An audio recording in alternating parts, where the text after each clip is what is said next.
सच के साथ। नमस्कार, सिटी वाराणसी लाइव में आप सभी का स्वागत है। मैं हूं ममता चौरसिया। आइए नजर डालते हैं आज की हेडलाइंस पर। वासंतिक नवरात्र के प्रथम दिन माता शैलपुत्री व मुख निर्मालिका गौरी के दर्शन हेतु उमड़ा जनसैलाब। सिंधी समाज धूमधाम के साथ मनाई चेरीचंद झूलेलाल जयंती। लक्सा स्थित झूलेलाल मंदिर में हुए धार्मिक आयोजन, निकली भव्य शोभा यात्रा। हिंदू नववर्ष संवत 2079 का उगते भास्कर को अर्घ्य देकर किया गया स्वागत।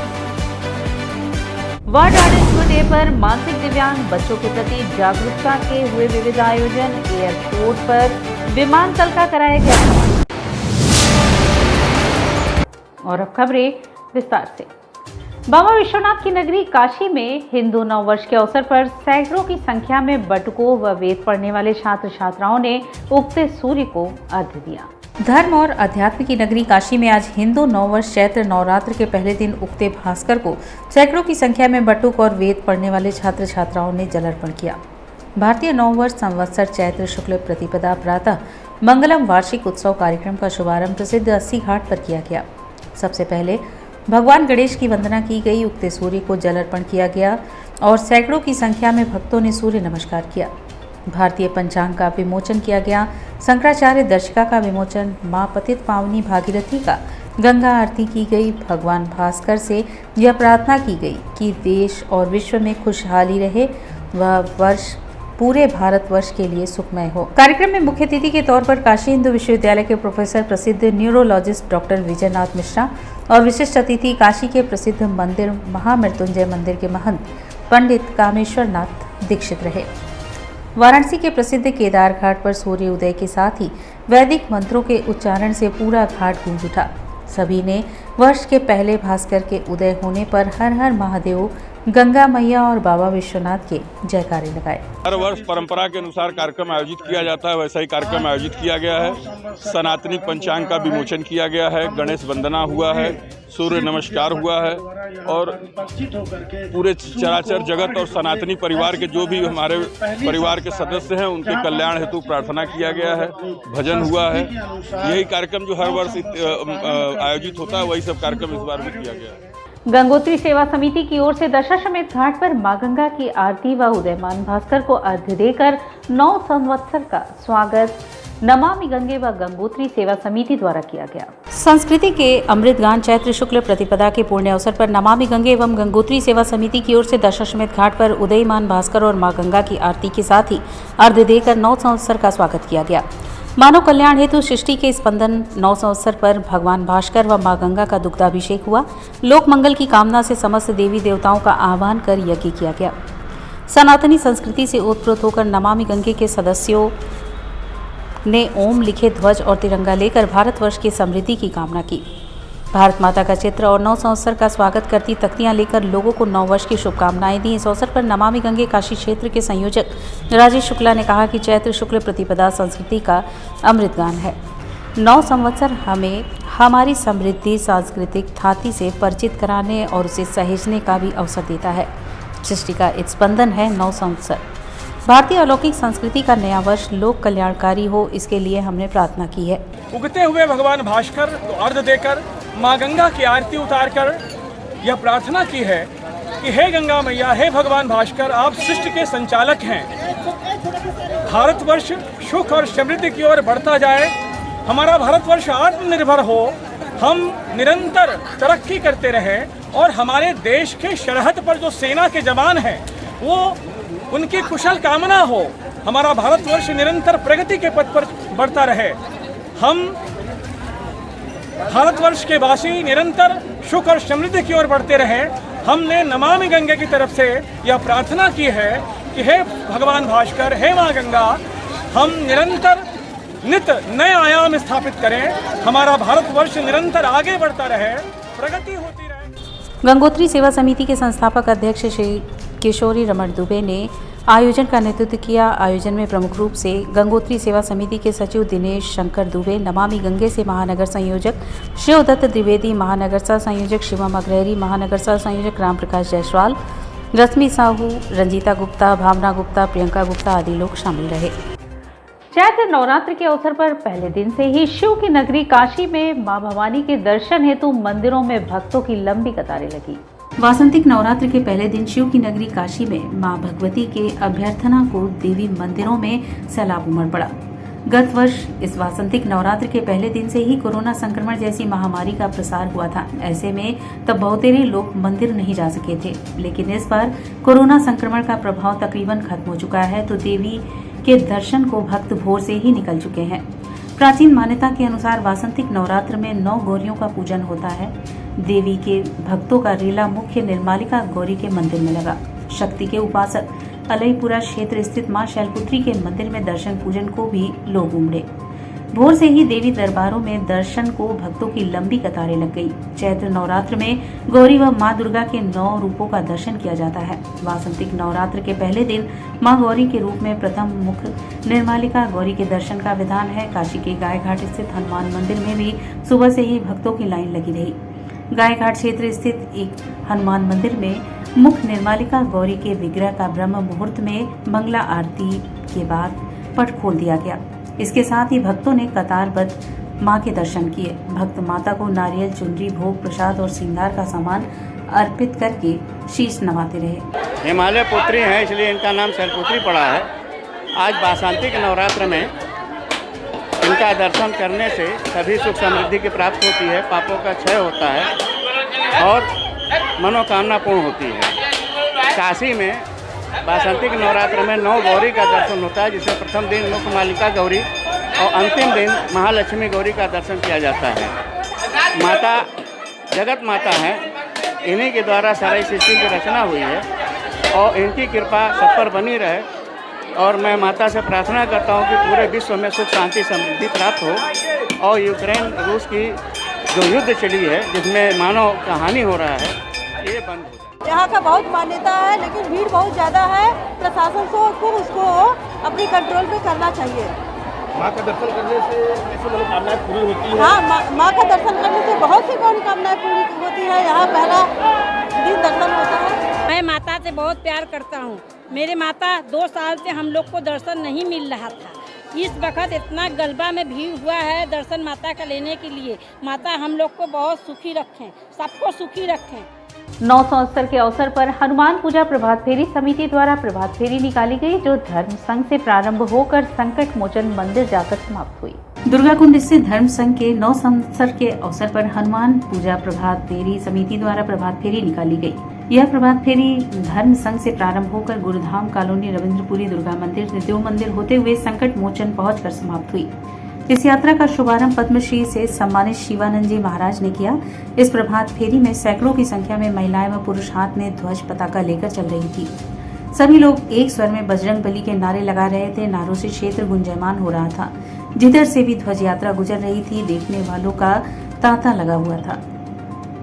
लोग बहुत जोर से, और आज नवरात्र का पहला दिन है, हिंदू नववर्ष का है। इस वक्त में कार्यक्रम शुरू हुआ आज और यह हनुमान जयंती तक 16 अप्रैल तक चलेगा। कोरोना के कमजोर पड़ते ही इस बार सिंधी समाज के लोगों ने झूलेलाल जयंती पर्व हर्षोल्लास के साथ मनाया। इसी संदर्भ में लक्सा स्थित झूलेलाल मंदिर में विभिन्न सांस्कृतिक कार्यक्रम हुए व विभिन्न स्थानों पर लोगों ने धूमधाम से पर्व मनाया। विगत 2 वर्षों से कोरोना महामारी के कारण सिंधी समाज के लोग चैत्री चंद झूलेलाल जयंती पर्व से वंचित रहे, लेकिन इस वर्ष कोरोना के कमजोर पड़ते ही सिंधी समाज के लोगों ने पूरे उल्लास के साथ अपने आराध्य भगवान झूलेलाल जी की जयंती मनाई। लक्सा स्थित झूलेलाल मंदिर में 2 अप्रैल शनिवार को पूरे दिन विविध धार्मिक आयोजन हुए। इस कड़ी में संत कंवर राम सिंधी युवा समिति के तत्वाधान से झूलेलाल जयंती पर प्रभात फेरी का आयोजन किया गया। यह प्रभात फेरी शहर के अमरनगर से आरंभ होकर शहर के विभिन्न स्थानों से होकर लक्सा स्थित झूलेलाल मंदिर में जाकर संपन्न हुई। प्रभात फेरी में सिंधी समाज के लोगों ने सपरिवार मिलकर अपने इष्ट देव झूलेलाल भगवान की प्रभात फेरी निकाली। कार्यक्रम में विशेष तौर पर अनिल बजाज, पवन भाटिया, विजय होटवानी, विशन रुपेजा, मयंक, मोहित लालवानी अपनी भूमिका निभाई।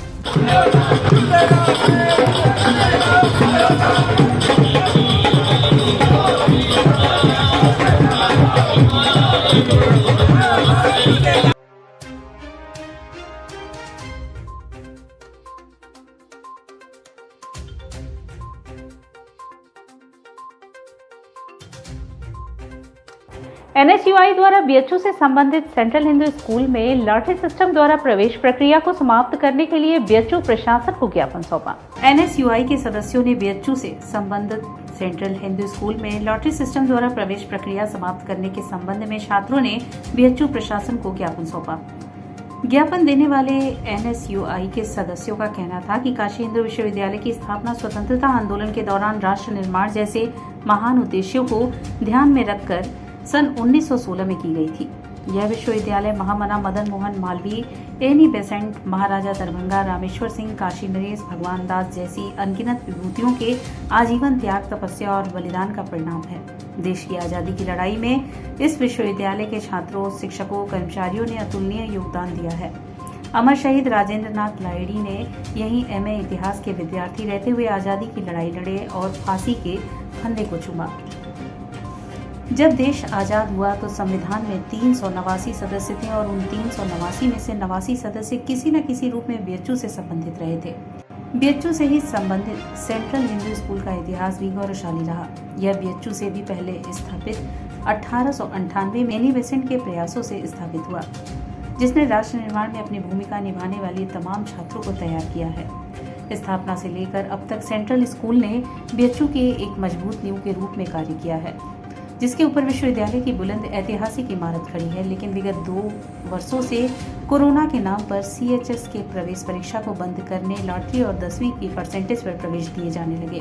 इस साल भी BHU ने CHS के प्रवेश परीक्षा न कराकर पुनः उसी जुआ प्रणाली और परसेंटेज के आधार पर प्रवेश देने का निर्णय लिया है। इस तरह की प्रणाली CHS प्रवेश प्रक्रिया की विश्वसनीयता और प्रतिष्ठा पर सवालिया निशान खड़ी करती है। हम छात्रों का भविष्य जुए में दांव पर नहीं लगा सकते। इस तरह की खोखली और भ्रष्ट प्रणाली को खत्म किया जाना चाहिए, जिससे कि प्रवेश प्रक्रिया में पारदर्शिता आए। विश्व ऑटिज्म दिवस के अवसर पर दिव्यांग बच्चों के लिए विमानतल भ्रमण कार्यक्रम का आयोजन देवा international society for child care व विमानपत्तन प्राधिकरण के संयुक्त रूप में हुआ।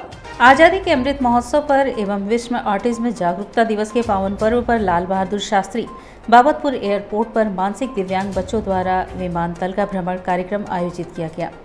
देवा international society for child care विमानपत्तन प्राधिकरण के संयुक्त तत्वाधान में आयोजित मानसिक दिव्यांग बच्चों ने एयर ट्रैफिक कंट्रोल तथा जहाज की बारीकियों को अच्छे से देखा। यह बच्चे विमान को देखकर अत्यंत प्रसन्न व हर्षित हुए तथा उड़ने की भी इच्छा जताई।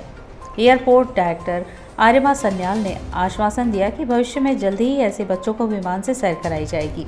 इस अवसर पर दिव्यांग बंधु डॉक्टर उत्तम ओझा, देवा सेंटर के चेयरमैन डॉक्टर तुलसी, सचिव श्यामलाल पटेल, केंद्र की विशेष शिक्षिकाएं पूनम लाभ एवं मोनिका सिंह, डॉक्टर TS शर्मा, आयुष आंजनेय, शिखा रस्तोगी एवं लगभग 20 की संख्या में मानसिक एवं शारीरिक दिव्यांगजन सम्मिलित थे। वर्ल्ड ऑटिज्म डे के अवसर पर ही मनोविज्ञान विभाग, वसंत कन्या महाविद्यालय कमक्षा एवं देवा international society for child care centre Varanasi के संयुक्त सहयोग द्वारा फ्रॉम नोइंग टू कंट्रीब्यूटिंग पर आधारित 1 डे वर्कशॉप कम एक्सटेंशन प्रोग्राम का आयोजन किया गया। इस अवसर पर देवा केंद्र के चेयरमैन डॉक्टर तुलसी तथा सेक्रेटरी श्यामलाल पटेल की उपस्थिति में मनोविज्ञान विभाग, वसंत कन्या महाविद्यालय के बीच एक AMO पर हस्ताक्षर भी किया। कार्यशाला में DISCC के प्राचार्य श्री राम नारायण के साथ उनकी पूरी टीम ने अपनी सक्रिय भूमिका निभाई। इस कार्यशाला में लगभग 185 सहभागियों ने अपनी सहभागिता की। कार्यशाला में लगभग 20,000 छात्राओं द्वारा कविता, नुक्कड़ नाटक, पोस्टर मेकिंग, स्पीच एवं प्रेजेंटेशन के माध्यम से ऑटिज्म के विभिन्न पहलुओं को व्यवहारिक तरीके से समझाते हुए लोगों को जागरूक किया गया। विश्व ऑटिज्म जन चेतना दिवस है, जिसके अंतर्गत आज के दिन हम ऑटिज्म से ग्रसित जितने भी बच्चे हैं या बड़े हैं उनके बारे में, उनके रिहैबिलिटेशन के बारे में, उनके ट्रेनिंग के बारे में, उनको मुख्यधारा से जोड़ने के विषय में विशेष कार्यक्रम करते रहते हैं। पूरे विश्व में अगर देखा जाए तो लगभग 5% बच्चे मानसिक दिव्यांगता के शिकार हैं और भारतवर्ष में भी यही आंकड़ा है। और ऑटिज्म के क्षेत्र में लगभग ये बताया जाता है कि 88 से लेकर 100 बच्चों में एक बच्चा ऑटिज्म से ग्रसित है या एक बच्चा ASD से, ऑटिस्टिक स्पेक्ट्रम डिसऑर्डर से ग्रसित है।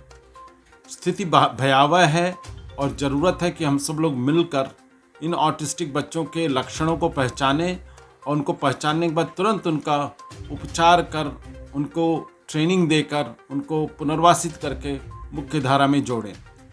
मुख्य रूप से जो उनके लक्षण होते हैं, ऐसे बच्चे पैदा होने पर आँख में आँख मिला के न तो बात कर पाते हैं, अपने में खोए रहते हैं, रात के अंधेरे या खतरों का भय इनको नहीं होता है, ये सुनते हैं लेकिन अपने भाव नहीं दिखाते, बिना कारण हंसना, झूमना, अपने हाथों को नचाना, हर चीज़ों को सूंघना, अपने आप में मगन रहना, अपने आप में खोए रहना और बात ना करना, और समय समय पर तोते की तरह शब्दों का उपयोग करना, एक ही वाक्य को बार बार दोहराना, और हर समय अपने आप में रहने के कारण किसी भी घर परिवार के सदस्यों को ध्यान नहीं देते, और कभी कभी इनको कुछ अन्य बीमारियां जैसे मिर्गी या बुद्धि की समस्या भी होने लगती है। तो ऐसे बच्चों के लिए अभी तक कोई इलाज नहीं बना, न कोई दवाई बनी है। केवल अभी तक विश्व में जो चीज़ें हैं उनमें कहा जाता है कि इनको खास व्यावहारिक चिकित्सा पद्धतियों के माध्यम से, विशेष शिक्षा के माध्यम से समावेशित करके इनको मुख्य धारा में जोड़ा सकता है और इनको स्वावलंबी बनाया जा सकता है अपने पैरों पर खड़ा होने के लिए। और मेरा विश्वास है कि अगर इन तरह की कोशिशें की जाएं तो ये बच्चे आगे बढ़ेंगे। इसी संदर्भ में आज के दिन हम लोगों ने ऐसे बच्चों को लेकर के सोचा कि इनको एयरपोर्ट ले जाएं, ले जाके हवाई जहाज़ दिखाएं और मुख्य धारा से हवाई जहाज़ के माध्यम से जोड़ करके लोगों के सामने पेश करें, जो बहुत अच्छा कार्यक्रम रहा। उसके पश्चात हम लोगों ने वीकेएम में, बसंत कन्या महाविद्यालय में, ऑटिज्म के ऊपर पूरे लड़कियों को वहाँ के सेंसिटाइज किया। इसके बारे में एक पैम्फलेट निकाला जिसके माध्यम से पूरे जनता जनार्दन को हम लोग पैम्फलेट के माध्यम से बताना चाह रहे हैं। करीब 10,000 पैम्फलेट्स हम लोगों ने बांटे। और यहाँ वक्त चला है एक छोटे से ब्रेक का। मिलते हैं ब्रेक के बाद। वाराणसी लाइव, सच के साथ। I'm a great mother.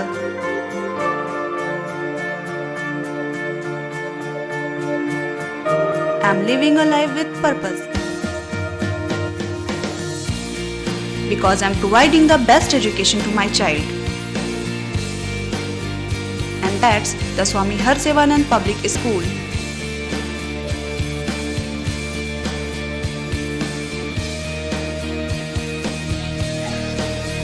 Harsevanand Public School provides value-based education. Admission open for nursery to class 11th. Harsevanand Public School and Hostel, Garwaghat, Banpurwa and Jagatganj, Varanasi. International Hindu school CBSE से मान्यता प्राप्त कक्षा 12 तक science और commerce, जहां पर आपके बच्चों की शिक्षा के साथ साथ स्वास्थ्य का भी पूरा ध्यान रखा जाता है। साइंस, मैथ एवं कंप्यूटर लैब, सुसज्जित लाइब्रेरी, वाहन की उत्तम व्यवस्था, विभिन्न खेलों की शिक्षा, बच्चों के शारीरिक एवं मानसिक विकास हेतु योगा का प्रशिक्षण सुविधा।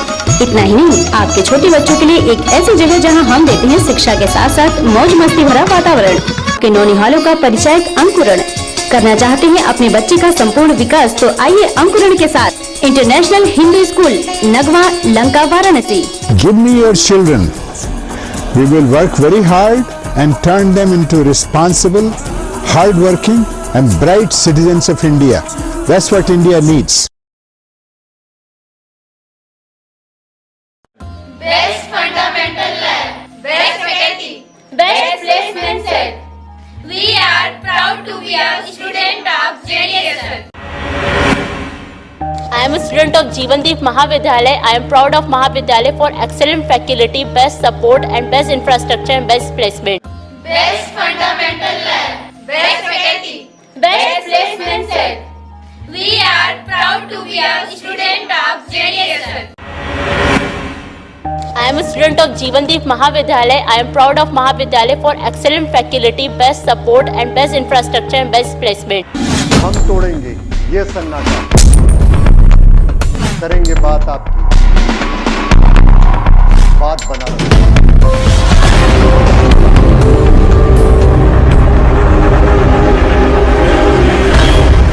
पूछेंगे सवाल, उठाएंगे मुद्दे, करेंगे बहस, होगा मुकाबला आमने सामने, ताकि सच जिंदा रहे। बेबाक बहस। कोरोना वायरस ने देश में एक बार फिर से रफ्तार पकड़ ली है।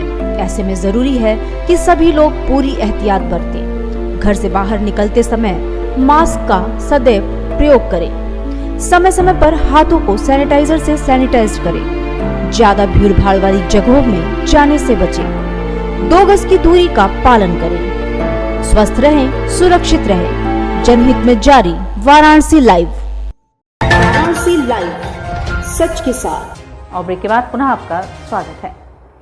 नॉमनेट रिसर्च स्कॉलर ने शनिवार को बीएचयू के कुलपति आवास पर फेलोशिप बढ़ाने की मांग को लेकर कुलपति के नाम ज्ञापन सौंपा। बीते 10 सालों में नेट जेआरएफ के रिसर्च स्कॉलर्स की फेलोशिप 10,000 से 31,000 पहुंच गई, पर आज तक नॉमनेट फेलोशिप 8,000 ही है।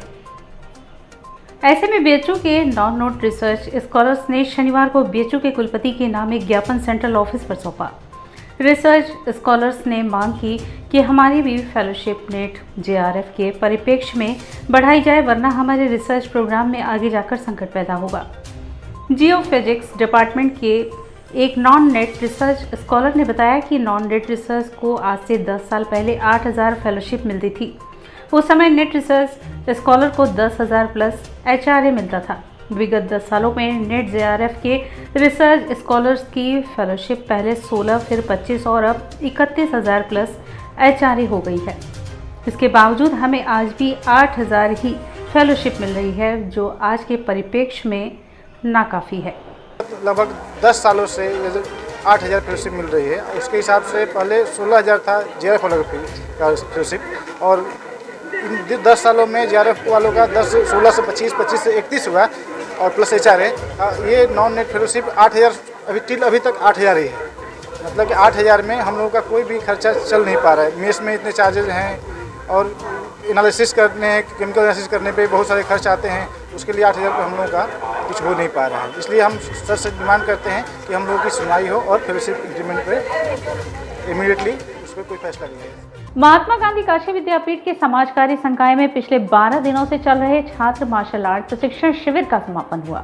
महात्मा गांधी काशी विद्यापीठ के समाज कार्य संकाय में पिछले 12 दिनों से चल रहे छात्र मार्शल आर्ट प्रशिक्षण शिविर का समापन हुआ। इस प्रशिक्षण शिविर को मुख्य रूप से शिक्षक अखिलेश रावत, अनीता सिंह, शिवशंकर प्रजापति ने विद्यापीठ के छात्राओं को प्रशिक्षित किया तथा समापन समारोह के अवसर पर छात्राओं द्वारा पिछले 12 दिन में सीखे गए हुनर को महात्मा गांधी काशी विद्यापीठ के कुलपति प्रोफेसर आनंद कुमार त्यागी के समक्ष प्रस्तुत किया।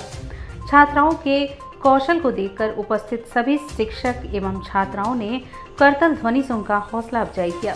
महात्मा गांधी काशी विद्यापीठ के कुलपति प्रोफेसर आनंद कुमार त्यागी ने बताया कि यह प्रशिक्षण शिविर विगत कई वर्षों से विद्यापीठ में आयोजित किया जा रहा है, जिससे वह अपनी आत्मरक्षा स्वयं कर सके और अपने आप को फिट रख सके।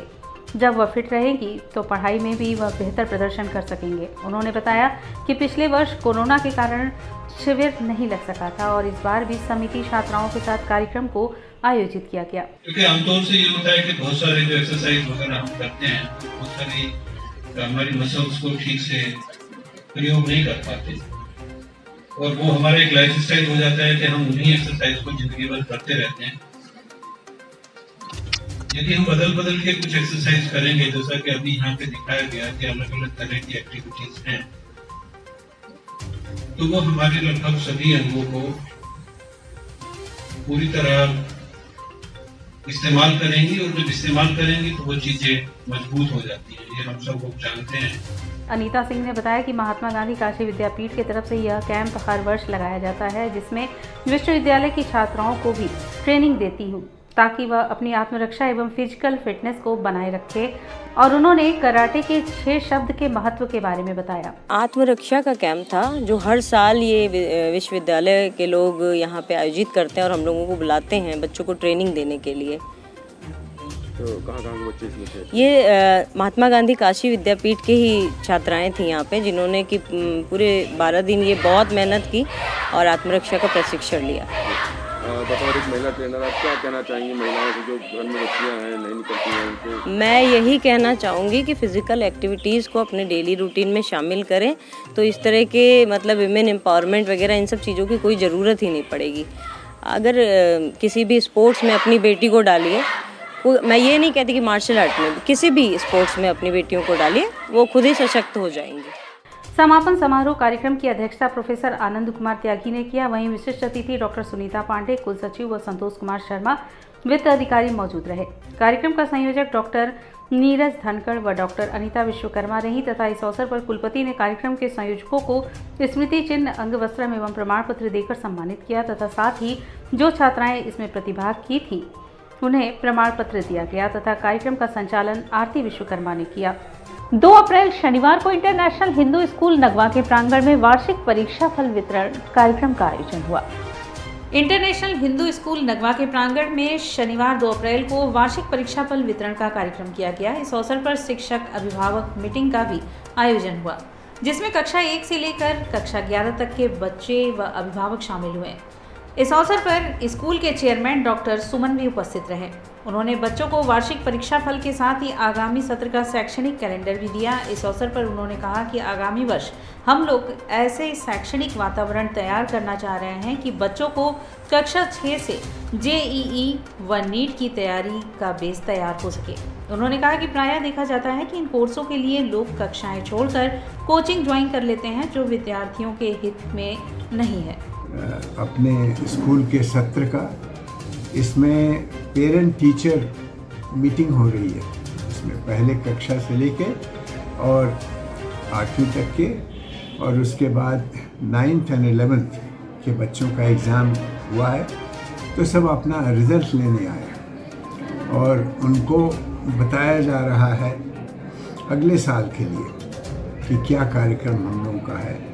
तो इस समय तो सबको हम लोग सिखा रहे हैं कि क्या क्या इम्प्रूवमेंट हम लोग करने जा रहे हैं अगले साल। एक बड़ी इम्पॉर्टेंट चीज़ जो अगले साल हम लोग करने जा रहे हैं वो है कि कंबाइंड कोर्स, इसमें जो नीट और जो JEE इसके जो विषय हैं उनको हम 6th क्लास से पढ़ाना शुरू करेंगे, 6 से 11th। हमारा उद्देश्य ये है कि बच्चों को कोचिंग के लिए स्कूल छोड़ना न पड़े। हम उनको स्कूल के रेगुलर टाइम में इतना पढ़ा देंगे क्योंकि उनका सर्वांगीण विकास होना चाहिए। जो अपने स्कूल में हैं पूरा समय दें।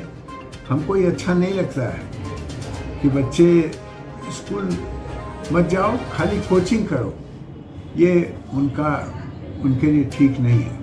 तो हम लोग बहुत सी स्किल्स भी सिखा रहे हैं, नई नई स्किल्स हैं जो पहली बार हो रहा है।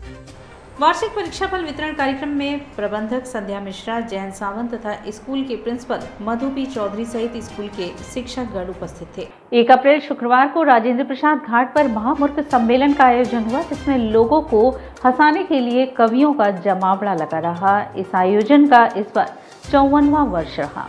1 अप्रैल शुक्रवार को राजेंद्र प्रसाद घाट के खुले मंच पर महामूर्ख सम्मेलन का भव्य आयोजन हुआ। इस आयोजन का इस साल 54वां वर्ष रहा।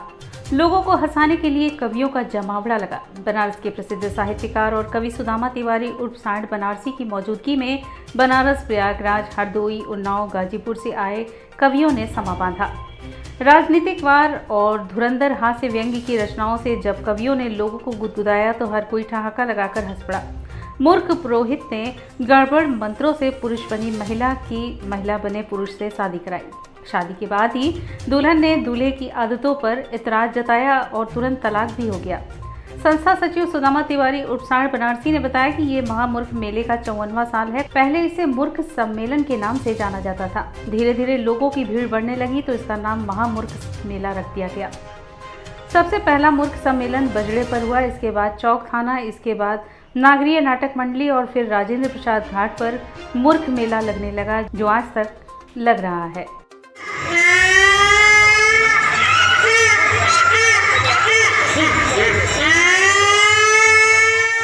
नैन में नीलपन बहता सभी के दर्द लिखता हूँ, वतन के वास्ते है क्या सभी के फर्ज लिखता हूँ। मेरी कोशिश यही रहती सदा सबको हंसाने की, एक मुल्क जिस कारण वही मैं मर्ज लिखता हूँ। और यहाँ आया फसल जब उग नहीं सकती, फसल जब उग नहीं सकती तो कोई चर नहीं सकता। थोड़ा सा एहसास लाइए। फसल जब उग नहीं सकती तो कोई चर नहीं सकता। ये ऐसा खेत है जिसमें के पानी भर नहीं सकता। ये ऐसा खेत है जिसमें के पानी भर नहीं सकता। जब इनकी दोस्तों सर पर नहीं एक बाल भी बाकी, जब इनकी दोस्तों सर पर नहीं एक बाल भी बाकी, अरे कोई भी सूरमा हो बाल बाका करे। मेरे पतिया गिरा देना बेटाना दही बना के गया, तो मैं तुम्हें पूछूंगा तुमसे क्या कुछ बचा है, तो तुम कह देना अरहर की दाल बची है, तो मैं कहूँगा अच्छा अरहर की दाल ही ले आओ। अब दमदार बना दीजिए। मेरे हाथ खोल रहा, हम लोग इनके घर पे गए, इन्होंने पत्नी से परिचय कराया और जो मामला इनका फिक्स था, पत्नी से पूछा घर में क्या बना है, वो शुरू हो गई क्या कि पनीर बना है, पुलाव बना है, दही बड़ा बना है, अरहर की दाल बनी है। तो इनका ऐसा है सब एक साथ ले आओ। तब तक किचन में भाभी से पतीला गिर गया, टन की आवाज आई, दमदार बनारसी बहुत खुश हो गए। इन्होंने खुश होते हुए पूछा, इनको लगा प्लान कामयाब हो गया। इन्होंने अपनी धर्मपत्नी से पूछा क्या गिर गया, उन्होंने कहा अरहर की दालें फैल गई।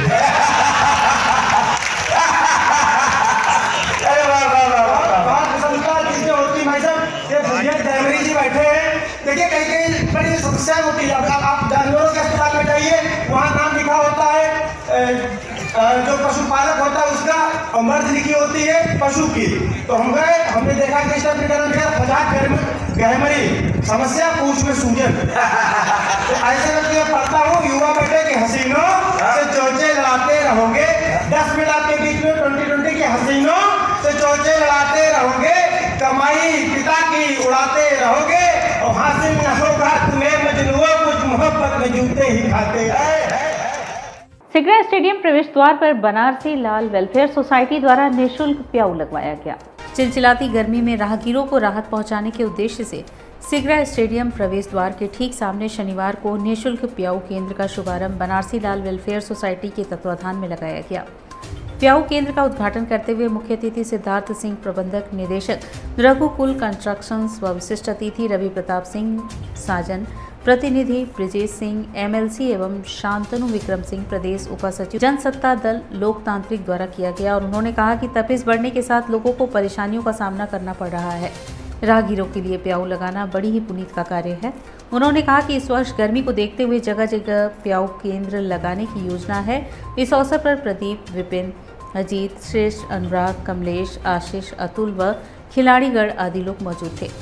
संचालन एवं धन्यवाद बनारसी लाल वेलफेयर सोसाइटी व सचिव विनोद कुमार बिंद ने किया। अब शहर में गर्मी बढ़ रही है, जिस हिसाब से देख रहे हैं 40% डिग्री तापमान जा चुका है। तो जो आम जनमानस है, जो राहगीर हैं, जो आ रहे हैं, जो खिलाड़ी हैं, उनके लिए पानी पीने की समस्या एक प्रबंध रूप से हमेशा आती है। तो उसके लिए एक प्याऊ ये मटके का है, उसमें स्वच्छ पानी रखा गया है जो कि गीला करके कपड़े से तोपा गया है, जो गर्मी में, भीषण गर्मी में और जब लू चलेगी तो ये पीने का जो राहगीर हैं और जो बच्चे हैं यहाँ से जाएंगे तो उनके लिए बड़ी मददगार साबित होगा। और ये निःशुल्क है, सबसे अच्छी बात है। आजकल तो पानी भी बिकने लगा है, ठीक है। तो ऐसी महंगाई में और ऐसी गर्मी में जब पर्यावरण का इतना प्रकोप है तो उसमें एक ऐसी प्याऊ चीज़ जो पानी की स्वच्छता उसको मद्देनजर रखते हुए विनोद जी ने लगवाई है, इसके लिए हम सब का उन्हें आभारी होना चाहिए। बनारसी लाल सोसाइटी द्वारा पिछले 6-7 वर्षों से यहाँ पे प्याऊ लगाया जाता है और हम लोग इस कार्य को कंटिन्यू रखते हैं। लॉकडाउन की वजह से 2 साल गैप हुआ है, लेकिन इस साल जिस हिसाब से गर्मी पड़ रही है उस हिसाब से हमारे बड़े भाई लोगों ने मदद किया, उस हिसाब से हम लोगों ने इस प्रोग्राम को इस साल और किया। और एक चीज़ और है कि जिस दिन हम लोग प्याऊ का उद्घाटन कराते हैं उस दिन पूरे दिन यहाँ पे नाश्ता जलपान की पूरी व्यवस्था पूरी फ्री रहती है कि लोग यहाँ आए, नाश्ता भी करें और पानी भी पिए। और इसी के साथ सिटी वाराणसी लाइव का यह प्रसारण यहीं समाप्त होता है। ममता चौरसिया को दे इजाजत। नमस्कार।